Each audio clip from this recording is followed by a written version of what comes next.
Hey, what's going on, guys? Welcome to the first ever Anime Avenue Anime Tuber podcast. We don't know what we're gonna name it yet, but this is the first ever. Thank you, all the anime, for joining us for the very first time to interview your favorite anime YouTubers, because I feel like there's a need for this. I've seen other communities do this for like gamers and musical artists, but like it's never been done in the anime community.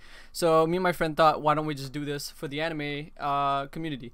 So without further ado, we're gonna get into a little bit of what all the anime. What do you usually do on a day-to-day basis, like outside of YouTube? Like, what do you do? Outside of YouTube. First of all, thank you so much for having me. I think this is a great idea. Honored to be the first episode. What I do on a day-to-day basis. This morning I woke up, actually played football for a couple hours, and then I went and played road hockey. It was very, I guess, like, I don't even know how to describe it. Busy day, but also just fun outside. Just enjoying the weather until I live in Canada, so it's gonna get cold soon. I can relate to that. Yeah, because living in Canada, we have like what, 8 months of winter, so Yeah. Other than that, I'm in school, university, doing marketing. I play a lot of sports, play volleyball, hockey, football. So I love anime, but like I do a lot of other stuff as well. Okay. So you said you're doing marketing as university. Do you have a job, or right now you're not working? Right now, during the school year, I don't really do it. Before I was in sales for a bit, but Yeah. right, like during school, I kind of just rely on like YouTube revenue and just going to debt like most students do. I mean, you're not wrong there. All right, so let's get into like the interview questions that we most likely ask most people here. But what got you into anime, and what got you into anime YouTube? You could answer the former first. So what got you into anime? So when I was really young, I remember I used to wake up like every day, like a little bit earlier before school to watch Pokemon. At the time, I didn't know it was anime, but then I would like rush home and watch Yu-Gi-Oh after school and like Dragon Ball Z on Saturdays. I had no idea it was anime, but like from like the age of like 6 or 7, I was already like in love with anime without even knowing that it was. It was like, yo, I'm just watching some cool ass cartoons. I don't know what the hell it is. Exactly. It just works. Like shit was on like Cartoon Network and stuff. Actually, I don't really remember exactly what channels, but and then I think it was like grade 5, grade 6. I'm like, I really loved Dragon Ball Z growing up, but I never watched them in order, so I never had like a cohesive plot or like understanding. Was just watching for the cool fights.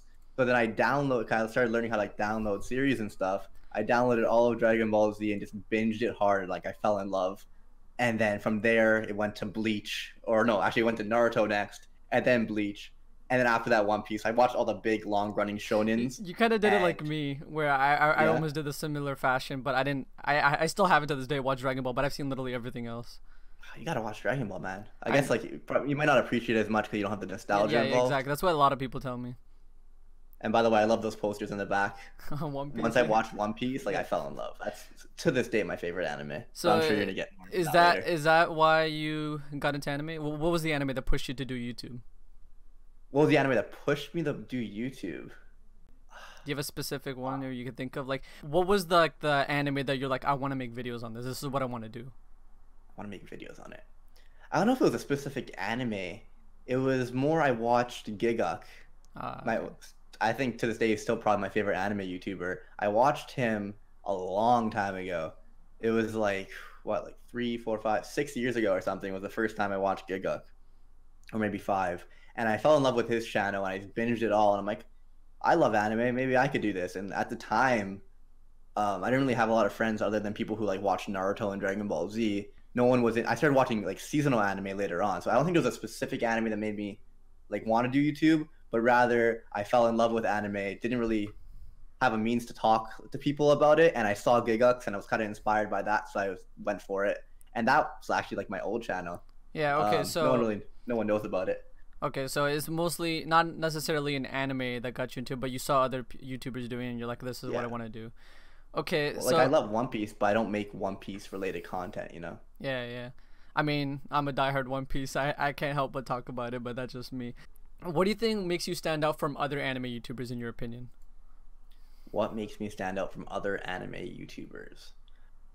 Well, the market just gets more and more saturated, so you want to always try to find a way to make yourself different, right? So like everyone, I love finding like interesting information to either drop facts on or explain. Yeah. But I feel like that can only get you so far because a lot of people are doing it now. So what I've been trying to do lately is kind of add my personality to my channel or add a little bit of humor, kind of build an audience that like likes the interesting information but also likes me as well, try to maintain that like viewership. Yeah, I feel like that's always the way to go, because I feel like if you go one way or the other, it's like people will start losing interest. So if you do a combination of both, I feel like that's how you maintain most growth in things. Because it's like I've seen a lot of explain video channels fall off because like they don't really know them as a person. So like they just like move on to the next. But like I kind of respect and like understand why you're trying to segue into that. So I understand why you're slowly starting to cut away. I think we're gonna address that later on in the video. But you've said that you're trying to stray away from the explain videos, right? Yeah, like right now, I don't know, like, I'm doing like meme reviews, like PewDiePie, but for anime. I mean, I personally like the idea even. I think it's a cool idea. They're fun to make. Again, people get to know me, but also like I'm still trying to figure out, because you do need a balance of personality and clickbait to succeed on YouTube. So I'm gonna try to figure out a way to do both. Like I remember when I was doing explain and facts like before, I would always add like a little bit of a Briggs Q, like a Q&A at the end of people so people could get to know me. Yeah. So I'm still playing with it, trying to figure out like where I want to take my channel. Because honestly, you really do need to adapt with YouTube. You can't do the same thing forever. I mean, I feel like the perfect example is like KSI. He started doing like FIFA videos, then he went to vlogging more, then he started the Sidemen and did like challenges stuff, and now he did music for a little while. Now he's boxing. Like he was constantly evolving with what people are talking about. This moves into our next question is, in your opinion, what do you think is the big 3 new shonen? Oh, damn. That's a big question. Yeah. I don't know if there is really a big 3 anymore. Like One Piece reigns supreme at the top. I feel like no one even like says One Piece, because they're like, all right, One Piece is untouched, unmatched, just like that's the king. Like I remember like when I originally got into anime, people would refer to One Piece, Bleach. Wait, no, was it One Piece or was it Bleach, Naruto, and Dragon Ball? No, it was Bleach, Naruto, and One Piece, but like Dragon Ball was considered like the grandpa. Of the big 3. So I guess One Piece is now the grandpa at this point. Yeah, exactly. I think so. If I had to make a big 3, I don't know if I can't really pick anything other than One Piece. Like I can't put Dragon Ball because we don't know what's happening with that, if it's gonna come back or not. It's kind of done. Maybe My Hero Academia, but I don't even know. My Hero Academia. You don't have the other anime in mind you'd say like put up there? I did really enjoy the Black Clover manga, but the anime adaptation was shit, and I think that would have had a lot of potential to bring in new fans. So I can't say that. Maybe Food Wars. Food Wars is great. So like, kind of not the best 3 choices, but all I could come up with is like One Piece, My Hero Academia, and Food Wars. Okay, so screw Black Clover. That's kind of the Black question. Clover can't make it with the fucking studio. Studio Period. I mean, the pacing was worse than One Piece, and that's impossible. I mean, to be fair, Studio Period did do Naruto and Bleach, so I mean, people accept it. Yeah. I mean, I didn't accept it because I read the manga. With Naruto and Bleach, I was still naive and I was young, right? Like those were anime that got me into it. But now when you watch something like My Hero Academia and you see like nice animation, nicely paced, it's hard. And like I've like really grown to love manga, so like I can't bring myself to watch that pacing week by week. But what about Boruto? Oh, I didn't even give it a chance. I mean, I should. I shouldn't say like I don't think it's bad 'cause I don't know anything about it, but I didn't give it a chance. I kind of fell off Naruto mid-war. All those fillers. I saw Naruto on that fucking pole. I don't know if I can swear in this podcast, but one too many times. The flashbacks and the filler was ridiculous. So I just went and read the manga, and I was done with it. I mean, yeah, that's kind of like what killed Naruto for me personally, was the fact that it was like almost like ridiculous amount, like half the war was like filler, and I was like, what is this? I mean, like the ending kind of ruined it to me anyways with Kaguya, but we don't talk about that right now. I'd rather have bad pacing than fucking filler. At least Naruto filler. One Piece filler, like sometimes it's hit or miss, but like it doesn't happen too often, and when it does, like I still enjoy the episodes. Yeah. So moving on to the next question, what would you say is your favorite and least favorite thing about YouTube? It could be anything like comments, ad revenue, whatever you think. Favorite and least favorite. So I definitely like doing research for my videos. I'm like obsessed with anime, so like learning little things about like behind the scenes in anime, or even just like stuff about characters that I didn't already know is always really cool. Yeah. I hate recording audio because I actually have a little bit of a speech impediment, but also it really tedious work. Editing is chill, so I like doing research. Don't like audio. Editing is cool. And then I really do enjoy like watching the video, like see like what people comment or seeing how it does. What is annoying is like you have to adhere to the algorithm. And I feel like I've gotten to the point where I've kind of figured out what I need to do. Yeah. But then if like what you think you need to do to succeed is one thing and what you actually want to do is another, Yeah. it puts you in a hard place. Because I know like, what if I want to do 5 facts on a character, but then that video is only 4 minutes long and I need to make it 10?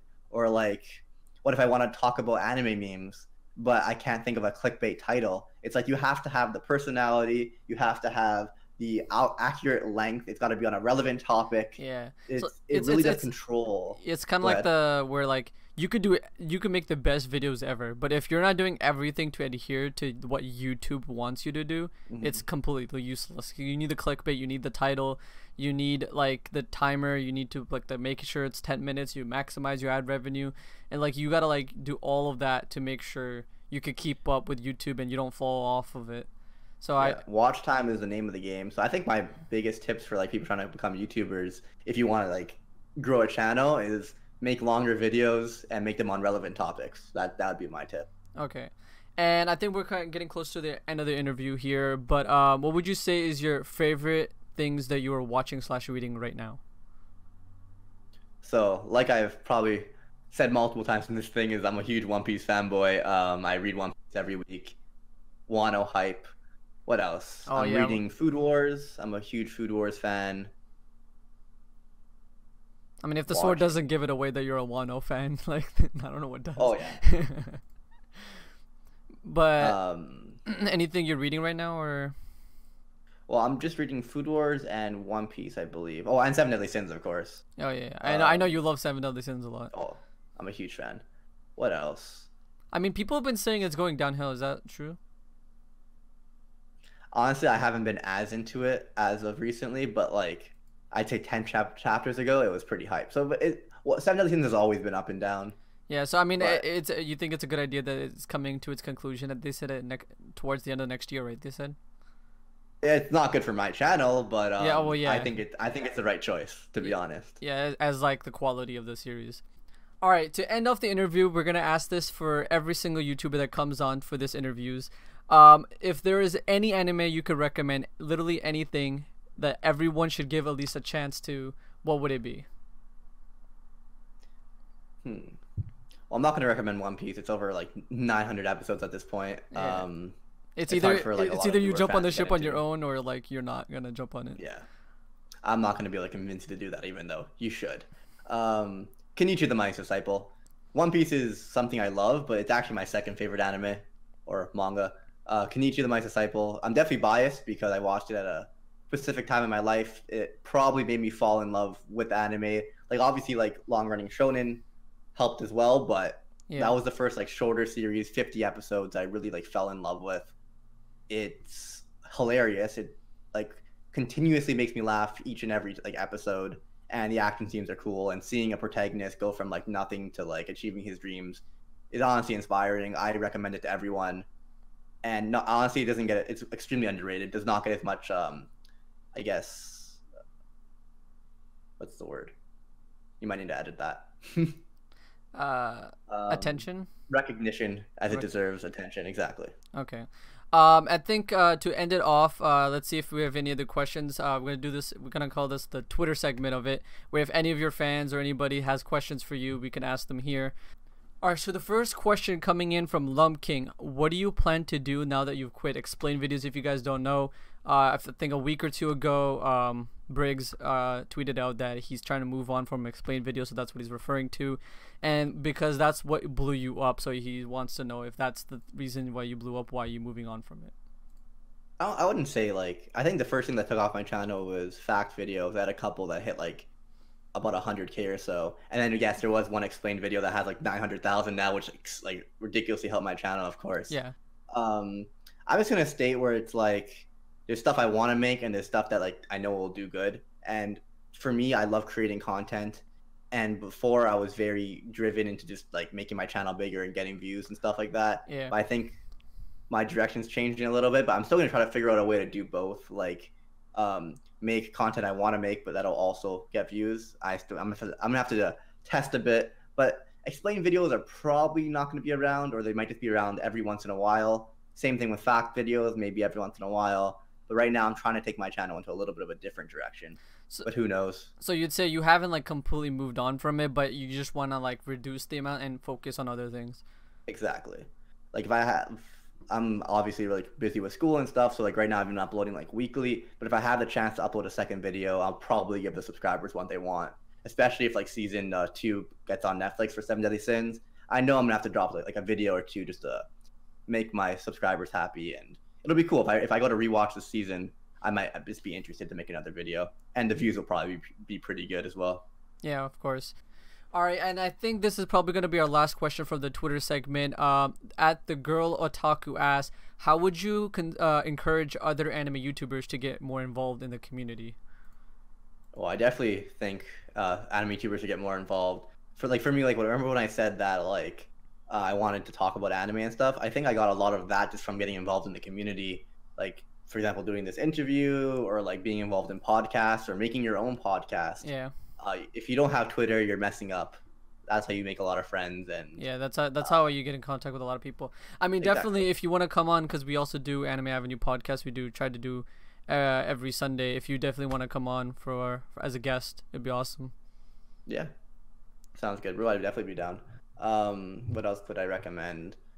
And don't be scared to ask, like, to collab or to for sure. Like, especially if you're like ask someone to do something for your channel, even just like some type of cameo or some type of thing. It really gets other people involved in the community. You make friends and stuff. And like, for example, like Anime Amino is a cool app. I know I talk to people about Seven Deadly Sins and One Piece and stuff on there. I mean, I think a little quick thing to add to that is don't have your opening statement as a collab. Like, you want to get to know the person first. Like, if, for example, I met Briggs. I've been talking to Briggs for, like, almost a year now. It would be weird if the first thing I asked Briggs was like, yo, can you collab? I really need help with my channel. But now that I've known him for a year, we've talked quite a lot. It kind of makes sense. I'm like, yo, Briggs. I mean, not that I'm asking for one. I'm just giving an example.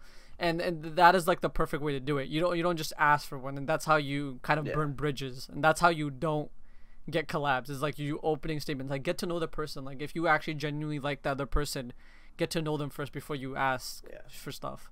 Question coming in from Michael he says, where do you see yourself in 5 years, not just on YouTube but offline as well, unless that is too personal, of course. While a generic question you'd expect in a job interview, I was find the future to be curious. So basically he's saying, what do you see yourself 5 years all around? Oh, by Cyanide Blizzard, the man himself. 5 years from now. So I want to graduate within the next year, have a marketing degree. I'm probably just going to apply everywhere, see what I do, probably get into sales or something. I was also considering getting my real estate license. What else? I want to continue to play sports. Like, I do men's league hockey and beach volleyball and stuff like that. I'm very into like being active. What else? And YouTube wise, as long as I still love creating content, I definitely will still be doing it. And if I don't love it, I don't know. Like, I'll do it for as long as I love it, you know? All right. Zypher's predictions, over 500K, 5 years for Briggs. Man's going to be killing it in the YouTube game. Over 500K. Yeah, I see it, bro. I see it. I mean, I still need to hit 100K. I'm at like 46 now. If I get to hit 100, that's the goal, man. That's the dream. I don't think I could quit. Even if like I don't think I could give up YouTube until I at least get 100K.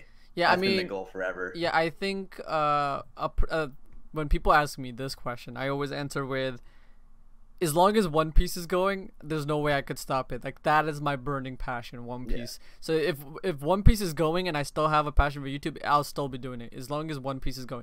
Obviously, new passions could arise. Who knows what the next series up and coming is? Kishimoto's coming back soon. Hunter x Hunter is going on right now, which I'm like super passionate about. But you never know. But with that being said, guys, I want to thank you again, All Day Anime, for joining us, giving a little insight of yourself. Definitely we're gonna be doing this more often, but do you have any finishing thoughts you want to say? Watch Kenichi.